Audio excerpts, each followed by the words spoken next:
Fourth super exclusive news చూద్దాం. Guntur Nagarjuna varsity భగ్గుమంటోంది. సాంబార్లో కప్ప వచ్చిందంటూ స్టూడెంట్స్ ఆందోళనకు దిగారు. మరి ఈ ఇష్యూపై ప్రభుత్వ రియాక్షన్ ఎలా ఉంది, అధికారులు చెప్తున్నదేంటి, ఇప్పుడు ఆ బ్రేకింగ్ చూద్దాం. నాగార్జున వర్సిటీలో నాసి రకం భోజనంపై ప్రభుత్వం సీరియస్ గా ఉంది. విచారణ కోసం ప్రత్యేక కమిటీని కూడా నియమించింది. తెనాలి సబ్ కలెక్టర్ సిన్హా నేతృత్వంలో విచారణ కమిటీ ఏర్పాటు చేశారు. నాగార్జున వర్సిటీ వసతి గృహాన్ని సందర్శించింది ఈ కమిటీ. లంచ్ టైంలో ఆహారాన్ని పరిశీలించారు కమిటీ సభ్యులు. సాంబార్లో కప్ప పడిందనడానికి ఆధారాలు లేవని చెప్తున్నారు అధికారులు. పూర్తి స్థాయి విచారణ తర్వాత నిజాలు చెబుతామంటున్నారు అధికారులు. గుంటూరు నాగార్జున వర్సిటీలో విద్యార్థినులు ఆందోళన బాటపట్టారు. నాసి రకం భోజనం పెట్టడమే కాదు, సాంబార్లో కప్ప వచ్చిందంటూ శుక్రవారం రాత్రంతా వర్సిటీ క్యాంపస్ లో బైఠాయించారు. ర్యాలీ సైతం నిర్వహించారు. వి వాంట్ జస్టిస్ అంటూ నినదించడంతో క్యాంపస్ అట్టుడికింది.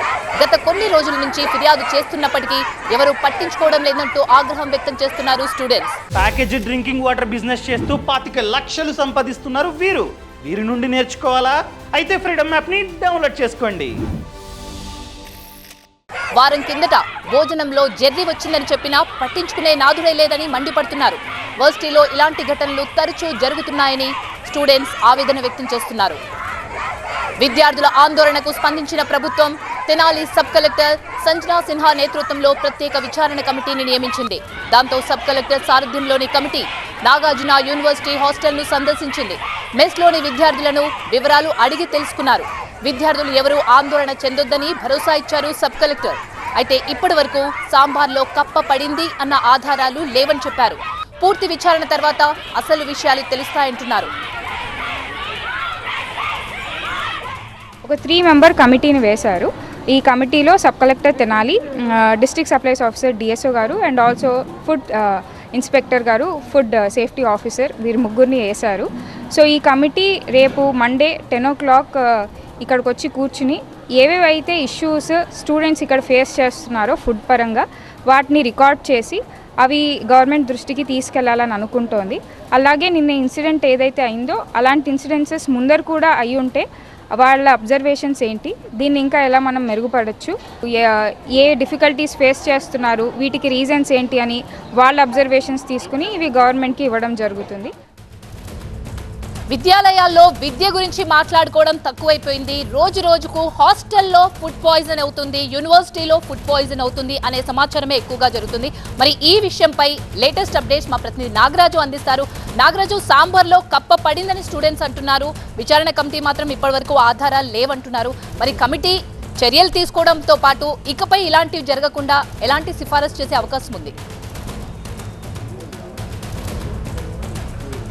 నిన్న మధ్యాహ్నం జరిగిన ఈ చిన్న సంఘటనతోనే ఒక్కసారిగా యూనివర్సిటీలో విద్యార్థులంతా కూడా ఆందోళనకు దిగిన నేపథ్యం కనిపిస్తూ ఉంది. అయితే ప్రధానంగా నిన్న మధ్యాహ్నం భోజనం సమయంలో వడ్డించిన సాంబార్లో కప్ప వచ్చిందనేది కొంతమంది విద్యార్థులు ఆరోపణ చేశారు. అయితే అంతకంటే ముందు ఇదే నవంబర్ నెలలో జరిగిన వరుస సంఘటనలు కూడా విద్యార్థుల ఆందోళనకి మరింత ఊతమిచ్చే విధంగా ఉన్నాయని చెప్పుకోవాలి. ఎందుకంటే వారం రోజుల క్రితమే జెర్రీ వచ్చింది ఆహార పదార్థాల్లో అనేది కూడా విద్యార్థులు చెప్తున్నారు.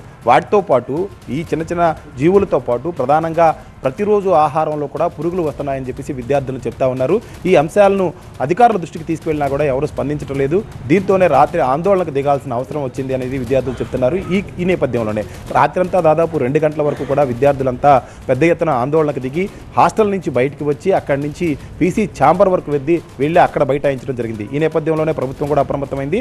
వెంటనే అసలు నాగార్జున యూనివర్సిటీలో ఆహార పదార్థాలకు సంబంధించి ఎటువంటి పరిస్థితులు ఉన్నాయి, దాని మీద సమగ్రంగా కూడా అక్కడ దర్యాప్తు చేసి విచారణ చేసిన తర్వాత ఒక నివేదిక ఇవ్వాలంటూ తెనాలి సబ్ కలెక్టర్ సంజనా సిన్హా ఆధ్వర్యంలో ఒక కమిటీని అయితే వేశారు. 3 సభ్యుల కమిటీ ఈ రోజు ప్రధానంగా యూనివర్సిటీలో ముఖ్యంగా వీసీతో కూడా భేటీ అయింది, అధికారులతో మాట్లాడారు. ఆ తర్వాత ఎక్కడైతే వసతి గృహం ఉందో వసతి గృహంలోని డైనింగ్ హాల్లో లంచ్ సమయంలో వచ్చి ఆహార పదార్థాలన్నింటినీ పరిశీలించడం జరిగింది. అదేవిధంగా హైజీనిక్ కండిషన్స్ ఏ విధంగా ఉన్నాయి, కిచెన్ ఏ విధంగా ఉంది, అదేవిధంగా అక్కడి నుంచి ఫుడ్ వడ్డిస్తున్న పాత్రలు కావచ్చు, మిగతా అన్ని అంశాలు కూడా ఏ విధంగా ఉన్నాయి అనేది కూడా ఇప్పటికే వాళ్ళంతా కూడా పూర్తిగా తనిఖీ చేయడం జరిగింది. అయితే సంజనా సిన్హా మాట్లాడుతూ ప్రధానంగా ఎల్లుండి అనుకున్నారు. అయితే భేటీ వేసి భేటీతో పాటు విద్యార్థులందరితో కూడా మాట్లాడాలనుకున్నారు. కానీ రేపు మధ్యాహ్నం నుంచి కూడా అందుబాటులో ఉండే విధంగా కమిటీ తుది నిర్ణయం తీసుకుంది. రేపు మధ్యాహ్నం 2 గంటల తర్వాత కమిటీకి సంబంధించిన ముగ్గురు సభ్యులు కూడా అటు వసతి గృహంలోనూ ఇటు యూనివర్సిటీలోనూ అందుబాటులో ఉంటారు. ఎవరైతే విద్యార్థులు గత నెల రోజుల్లో కావచ్చు, అంతకుముందు కావచ్చు, ఆహార పదార్థాల విషయంలో